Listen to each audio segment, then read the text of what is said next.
Posljednjih godina povećan je interes za uzgoj citrusa. Prirodno stanište ovih voćnih vrsta je Mediteran i klime sa blagim zimama. Zaštita citrusa od hladnoće u zimskom periodu omogućila je uzgoj ovog voća i u nešto hladnijim klimama. Zbog velikog broja pitanja na našem kanalu vezanim upravo za uzgoj, ishranu ili orezivanje citrusa, možemo zaključiti da mnogo naših pratitelja posjeduje ili planira uzgajati neki od citrusa.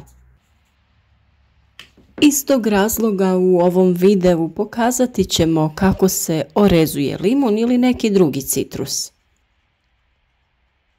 U nekim od videa o citrusima već smo pokazali kako se sadi, prihranjuje i razmnožava limun, pa ako niste vidjeli te video zapise, potražite ih na našem kanalu. Ako vam se sviđa naš rad, podržite nas tako što ćete zapratiti naš kanal klikom na subscribe i podijelite video na društvenim mrežama da bi što više ljudi vidjelo ove informacije. Tek razmnoženi limun nećemo orezivati prve godine, već ćemo to napraviti naredne zime kada se dobro ukorijeni i dosegne zadovoljavajuću visinu. Stablašice citrusa obično se prodaju u posudama i već su oblikovane u rasadniku, pa je sve uglavnom već napravljeno. Međutim, citrusi se mogu kupiti i kao nerazgranate stablašice, što je mnogo jeftinije od odraslih biljaka, a možda i nužno ako ih namjeravate uzgajati na otvorenom. Njima će trebati nešto prethodnog oblikovanja kako bi se utvrdio željeni rast. Obično se oblikuju kao i druge grmolike stablašice. Pustite deblo da se razvija do željene visine, zatim ga zaustavite iznad pupa. Kada se radi o biljkama u posudama, to može biti od 30 do 60 cm, a nešto više za posađene biljke. Sa stablašicama koje se uzgajaju u posudama može se postupiti na isti način, osim što se moraju pustiti da dostignu njihovu konačnu visinu prije nego što se ukloni vrh. Odaberite 3 ili 4 gornje grane tokom sljedeće zime i potkratite ih na 25 cm ako se stablašice uzgajaju u posudi i 30 do 35 cm u slučaju da su stablašice posađene na otvorenom. Nakon toga uklonite i sve ostale postrane izboje koji se pojave ispod toga. Sljedeće zime potkratite sve provodnice svih glavnih izboja za približno 1/3 i uklonite sve postrane izboje koji rastu prema sredini biljke i uzrokuju prenatrpanost. To nastavite raditi sve dok stablo ne naraste. Odrasle biljke najčešće treba malo orezivati, međutim grane koje su oštećene tokom zime treba ukloniti. Do samog oštećenja grana dolazi uslijed hladnoće ili mraza, a često se dešava da zbog manjka svjetlosti dio grane odumire. Da bi se biljke oporavile, te grane treba potkratiti za 1/3, a to je najbolje uraditi sredinom zime. Potrebno je ukloniti nekoliko nastalih izboja ako stablo postane pregusto ili pretrpano, jer se tako smanjuje količina svjetlosti koja dopire do donjih grana. Ponekad je stablo u posudi preveliko i teško se premješta. U tom slučaju potrebno je ukloniti nekoliko vanjskih grana da bi se stablo smanjilo, a to je najbolje uraditi sredinom zime. Orezivanje citrusa radi se sredinom zime kada biljka miruje ili je usporila sa vegetacijom.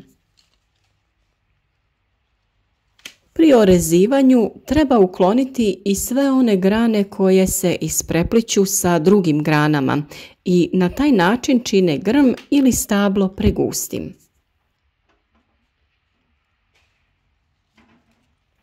Ove male limune dobili smo metodom razmnožavanja koja se naziva margotiranje. Za svega 2 mjeseca grana je pustila korijen i mogli smo je odvojiti sa stabla. One koje smo razmnožili u proljeće sada već imaju dovoljnu visinu da ih možemo skratiti, a i grane koje su pustile možemo oblikovati po našoj želji. U ovom slučaju prerezati ćemo vrh grane te pustiti limun da se razgrana na visini od oko 35 cm. Iduće godine će se formirati 2 grane koje ćemo naredne zime skratiti. Na ovaj način ograničavamo rast voćke, ali i potičemo je na rađanje plodova. Sve bočne grane skraćujemo za 1/3. Imali smo često pitanja naših pratitelja u kojima su se žalili na to da im limun ne daje plodove. Upravo jedan od mogućih razloga je to što ne orezuju stablo limuna. Orezivanje nije potrebno raditi svake godine i ne pretjerano. Dovoljno je samo kritične grane orezati. Ovaj limun ima lijepu krošnju i nećemo orezivati ništa do sljedeće zime. U zimskom razdoblju limun je potrebno unijeti u zatvorenu svijetlu prostoriju, a najbolje na ostakljeni balkon gdje se temperatura ne spušta ispod 10 stepeni. Uslijed nedostatka svjetlosti biljka može odbaciti lišće, pa je ogoljele grane potrebno prikratiti kako bi iz istih početkom proljeća potjerali mladi izdanci. Sobnim citrusima sa druge strane potrebna je umjetna oplodnja da se osigura što veći broj plodova. Oni se lako mogu uzgojiti iz sjemena, ali da bi donosili plodove, takve biljke treba cijepiti mladicama uzetih sa biljaka koje već daju plod. Najpovoljnije je vrijeme za cijepljenje od 15.8. do 15.9. Stabla limuna presađuju se svake 2 do 3 godine u smjesu listovače, komposta i oštrog pijeska sa nešto teške zemlje. Ako je vaš limun smješten u relativno tamnoj prostoriji, zalijevajte ga svake 2 nedjelje. Ako ga držite u svjetloj i toploj prostoriji, zalijevanje je neophodno svake nedjelje. Pošto drvo limuna ne podnosi suh zrak, obavezno mu prskajte i lišće više puta sedmično. Inače, zalijevanje limuna treba da bude umjereno kada je u pitanju količina vode. Zimi zalivajte vaš limun na 10-ak dana, a ljeti svakog dana, naravno uz prskanje listova. Najoptimalnije je zalijevanje kišnicom i mekom vodom. Nikako ne koristite hladnu, već mlaku vodu, inače će listovi početi polako da otpadaju. Mrazevi oštećuju stablo limuna, pa nikako ne treba dozvoliti da bude na velikim hladnoćama. Stavite ga u predsoblje, ali nikako u podrum. Optimalni uslovi tokom zime za kućni limun podrazumijevaju temperaturu od 7 do 13 stepeni i dosta svjetlosti.